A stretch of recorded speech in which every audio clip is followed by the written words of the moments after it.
Hey everybody, John Alexander, and I'm making sure my streaming is working again. We are getting situated right now, so we're getting in position to do some modification changes to our business model as well.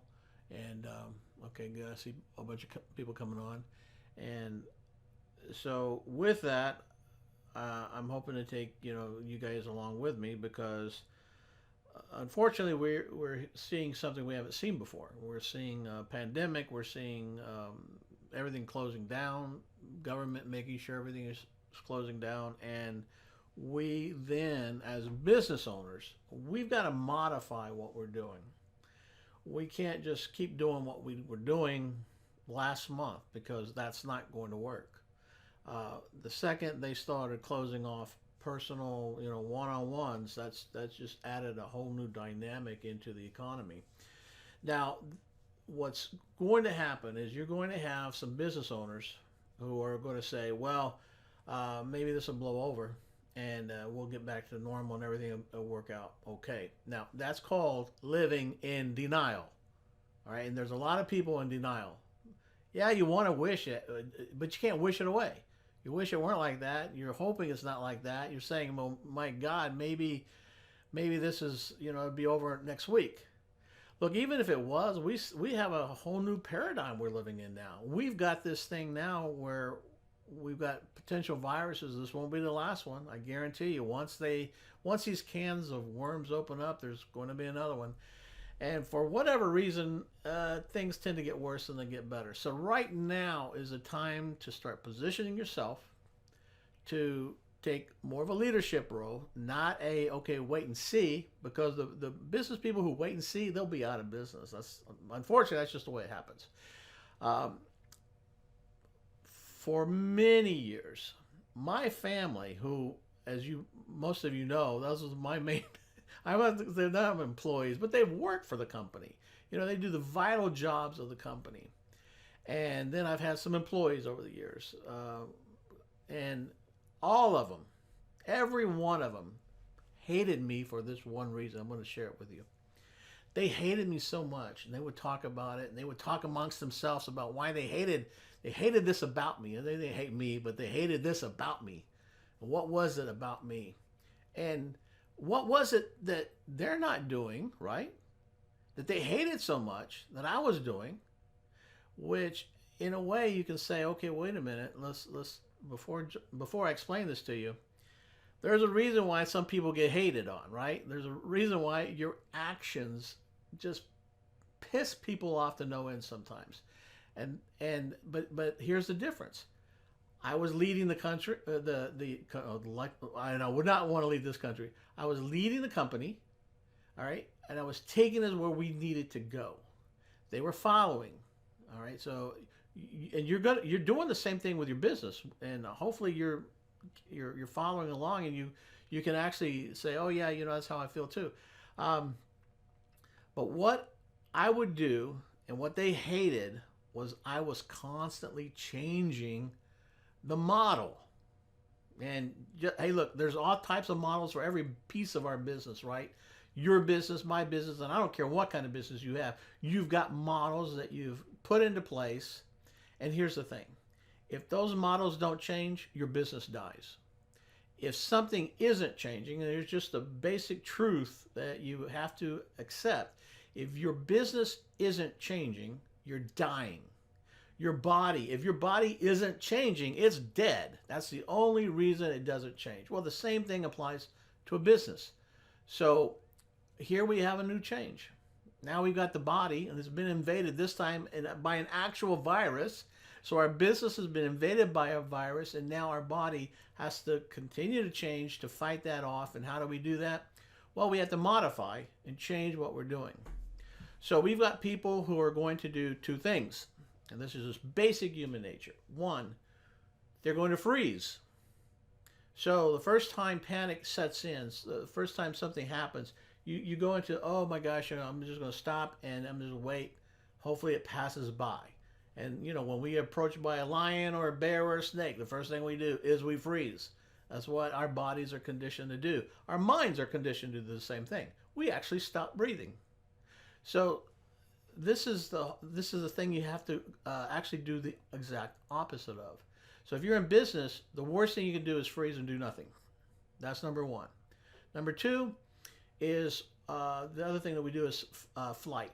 So it's fight or flight, right? So we're about to fight. So you freeze, you run away. Okay, that's flight. And I'm going to just kind of classify those people as into deniers, the living in denial. Oh, nothing's changed. Oh, I'll pop back. Everything will be fine next week. Done.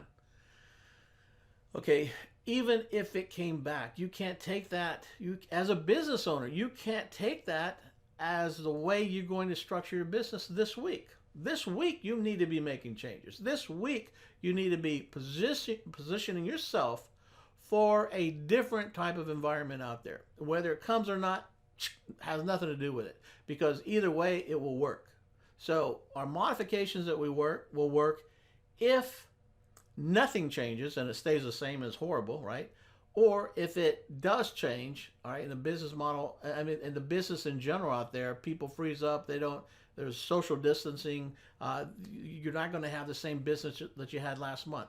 If that happens, then this new model should work for you as well. So this is what you've got to do. You've got to plan your business so that both those models now work. Before we didn't have to worry about that, but now we do. As business owners, you've got to take a position that, okay, I've got to make some changes.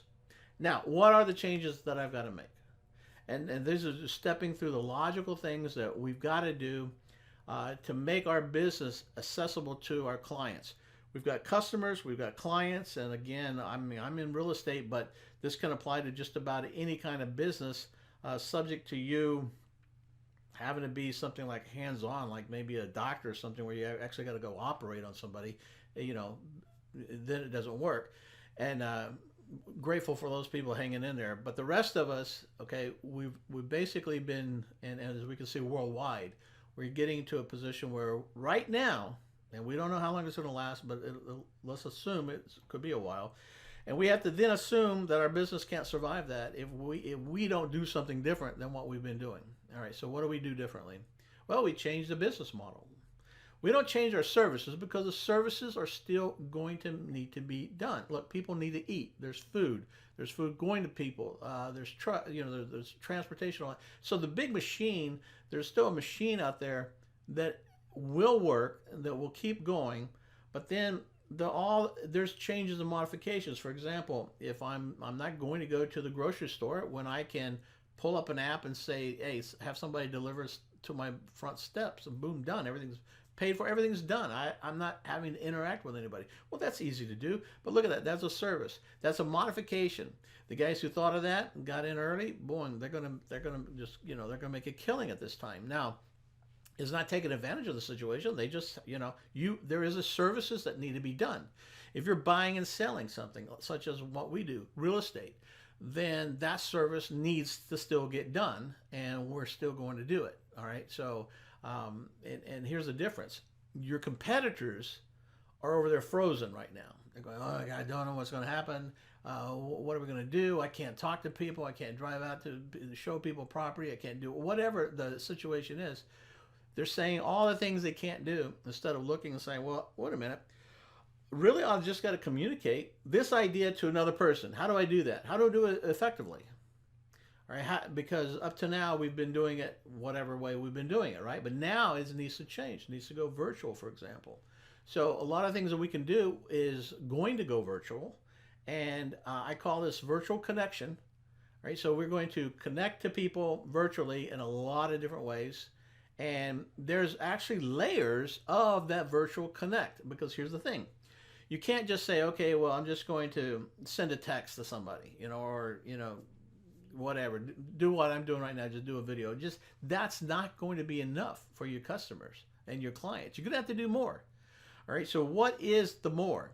Well, that's what I'm going to be sharing with a lot of you who want to get ahead of this rather than come in behind it, okay? And I'm going to do a master class starting tomorrow, Tuesday, Wednesday, and Thursday. I'm going to do 3 master classes, and they're just going to go until I finish up with what the concepts we're trying to get over to you, because we need to show you how to modify your business. What are those modifications? The other thing we're going to cover is the psychology of all of this. Look, your customers, think about it. Your customers are fearful of something right now. What is that? They've got property that they need to sell or they need to buy. They've got cars they need to buy or sell. So how are you going to do this? So their fears is, I don't know how I'm going to get done what I need to get done. That's their fear. And you need to have a solution to that. So when you are the first to bat, okay, and this is one of the key secrets I've always had in my entire business career, is that if I'm first to bat, then it's much easier for me to get the ball past all the other guys, because they've never seen the ball coming from this direction before. All right, so if you're first at bat, no one's ever played on this playing field, it's easy to score. But after everybody gets settled, it's much harder for the guys behind. That's why McDonald's is always number one, always will be number one. And Burger King is right behind them, number two, right? And always probably will be number two. So everybody gets set in their positions. So where are you going to be set? Where on this field are you? I want to be first, all right? I want to be first in there. So I'm making modifications right now. I'm even redoing my flyers. I've got to message my customers a different message. And those people, for example, in my membership, they'll get what I get, so what I develop, I share with them, because that's just the way it goes, in those memberships. Well, I'm creating a new membership as well called Virtual Connect. And in this, what we're doing is we're showing you how to adapt your business, whatever it might be. And again, we're not limiting it to just real estate, but we're going to show you all the different ways that is very effective at being able to now communicate and connect with your customers. Look, we're all now going to be, for a while, for however long, we're confined to our homes or whatever, very little connection with other people, and we're going to be starved for that connection. Well, that's part of what you need to understand going in. So how do you bridge that? All right, so that's what we're going to discuss as well, and make that more personal connection. Even though it's virtual, you've got to make it more personal, and that's what we're going to go into and show you how to do.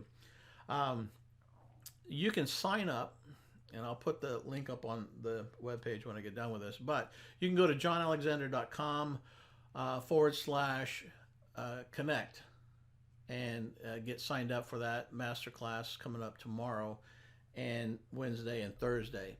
And then further on, you'll get into a group so that we can then look at your business and help you modify and make the adjustments.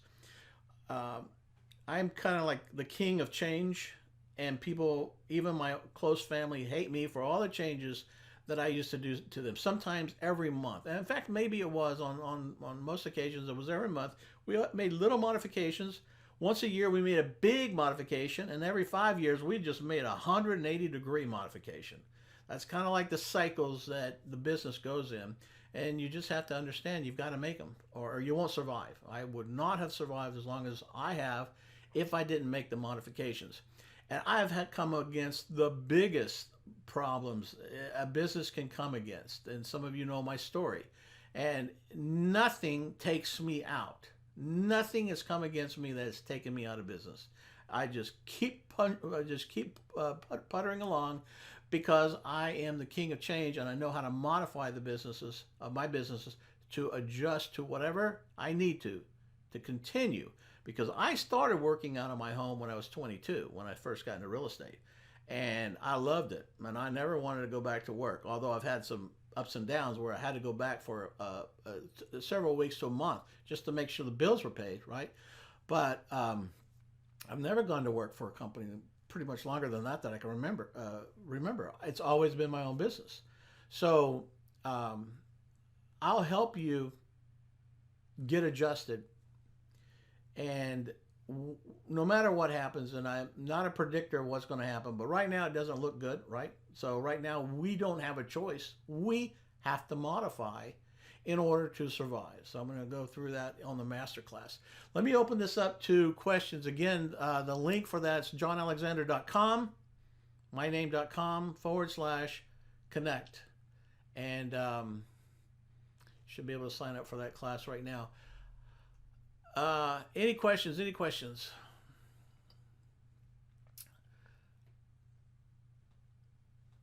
So wow, someone on scope that has common sense, forward thinking. Thank you, sir. Improvised, adapt, overcome. Exactly. And it's what any warrior would do. You know, a warrior in the midst of war is, you never know what's coming at you, and you have to improvise. You have to do whatever it takes to survive, and that's what we'll do. The pricing is on the webpage. I hate to give a pricing away, but obviously right now is not a time where I expect a lot of people to come out and shell out $1,000 or $3,000. That's not going to happen right now, and it's probably unwise to do that to anybody. So if anybody's asking you for a bunch of money right now, probably best to pass on those situations. Get something that's reasonable and somebody you can trust. That's the other thing. You know, there's going to be a lot of people who they just sold their first deal or two, or just got into business a few years ago or 5 years ago. These people haven't been through the trenches yet. They just don't know what it's like. When I started in business, 1982, we were in the middle of a horrible recession. Interest rates on houses were 16%, and I came into the real estate business with that. And by the way, I did fantastic. All right, because why? Because we looked and saw what the market was and how to adapt into that market, and made an absolute killing. I wish I did more. I wish I did more of what I had figured out, but sometimes we limit ourselves. And some of that is because we listen to people saying, "Oh, it's bad." Everybody was telling me, "Oh, this real estate is horrible. It's horrible. Nothing's moving. You know, they couldn't sell anything. The interest rates were too high. Payments were too high. That's what causes that problem." But I didn't listen to them because I had already learned the same lesson in my furniture business, which is what I was doing right before I got into real estate at age 22. At 21, I had a furniture business, and the same thing was going on. Interest rates were already high, because of inflation and whatnot, and we couldn't get people, credit. Well, it didn't matter because I was doing great, but all of my people, all the other managers and owners of that I talked to, they were saying, "Oh, horrible time. We can't, business is off." And going, "What are you talking about?" All right, so again, it's not that it doesn't exist, because it does, but they didn't modify. None of them did. They kept the same model in the high interest rates that they had in the low interest rates. They didn't know how to make. It didn't occur to them, I guess, I don't know, to make an adjustment, redo the plan. So that's what we're going to do. Okay, any other questions? If not, we are going to go ahead and wrap this up. And join me on Facebook. If you go to my Facebook page go to Facebook.com/PaperBizJohn, PaperBizJohn. Then you can friend me there. I'll pop you in, and then we'll just kind of go from there. And you can catch my live feeds at that point. All right, we'll see you later.